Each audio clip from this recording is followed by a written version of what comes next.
டேய் என்னடா எதுக்காத்தாலும் சும்மா ஏசப்பா பண்றீங்க. நான் வெளிநாட்டு கடலத்துல நீங்க பரப்புறீங்களா?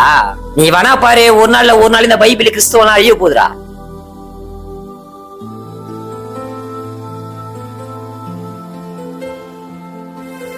டேய் என்னடா உட சண்டை போட்டு போற மாதிரி தெரியுது, யார் அது, என்னாச்சு? இல்லடா என் ஃப்ரெண்டு தான்டா. ஏசப்பா பத்தி சொன்னேன், இன்னமோ கிறிஸ்துவமே அழிஞ்சு போயின்னு அந்த மாதிரி பேசிட்டு போறான்டா.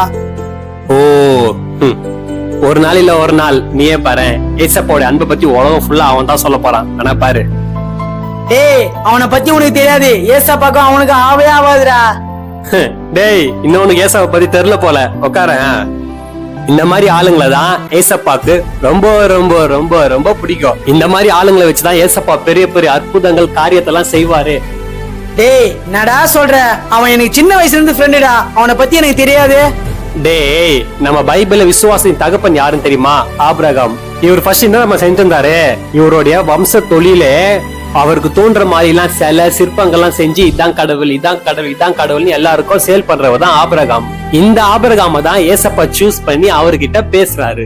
பேசிட்ட அப்புறம் தான் ஆபிரகாமுக்கே புரியுது, அட பாவி, அப்போ நம்ம செய்யறதுலாம் கடவுள் இல்லையா, அவர் தான் உண்மையான கடவுளா சொல்லிட்டு அப்புறம் ஆபிரகாம் எல்லார்ட்டையும் போய் சொல்றாரு, அட பாவிங்களா நான் தப்பு செஞ்சுட்டேன், நான் செஞ்சு கொடுத்ததெல்லாம் கடவுள் இல்ல, அவர் தான் உண்மையான கடவுள்னு ஆபிரகாம் எல்லார்ட்டையும் போய் சொல்றாரு.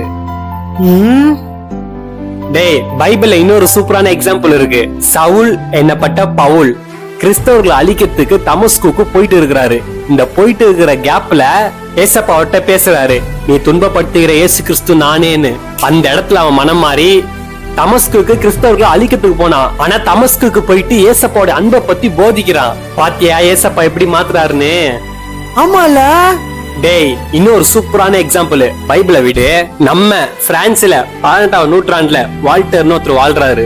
அவரு சவால் விடுறாரு, இன்னும் 100 வருஷத்துல கிறிஸ்தவமும் பைபிளும் அழிஞ்சு போயிடும் அவர் சவால் விட்டாரு. நாட்கள் சென்றது, கொஞ்ச வருஷத்துல வால்டருடைய ஃபேமிலி ரொம்ப வறுமைக்கு போனாங்க. வால்டர் செத்தாரு. அவருடைய குடும்பம் ரொம்ப வறுமையில இருந்ததுனால வால்டருடைய வீடை வித்தாங்க. அந்த வீடை வாங்கினது ஒரு பைபிள் சொசைட்டி. எந்த இடத்துல வால்டர் பைபிள் கிறிஸ்தவமா அழிஞ்சு போயிடுன்னு சொன்னாரோ அதே இடத்துல பைபிள் பிரிண்ட் பண்ணி உலகம் ஃபுல்லா போகுது. வால்டர் செத்து போயிட்டாரு, ஆனா இன்னைக்கு வரைக்கும் அது பைபிள் மியூசியமா இருக்கு. அங்க இருந்து பைபிள் அச்சிடப்பட்டு உலகம் ஃபுல்லா போயிட்டு இருக்குது. ஏய் வேற லெவல்டா, ஏசப்பா இந்த மாதிரி ரிவெஞ்ச் எடுக்காரு. டேய் இத கூட விடுறா, நம்ம ஃப்ரெண்டு சரவணா எடுத்துக்கோ. கிறிஸ்துக்கு விரோதமா அவன் எப்படி நின்னா வைராக்கியமா, ஆனா இப்ப அவ்வளவு வைராக்கியமா நம்ம கண்ணு முன்னாடி அவன் ஏசப்பா பத்தி எல்லாத்தையும் சொல்லல. அவன் ஏசப்பா செஞ்ச அற்புதத்தை பத்திலாம். ஏய் நீ சொல்றது காட்டுதான்டா, என் ஃப்ரெண்டும் ஃபியூச்சர்ல பெரிய ஊழியக்காரன் ஆவான்டா. அவள்தான்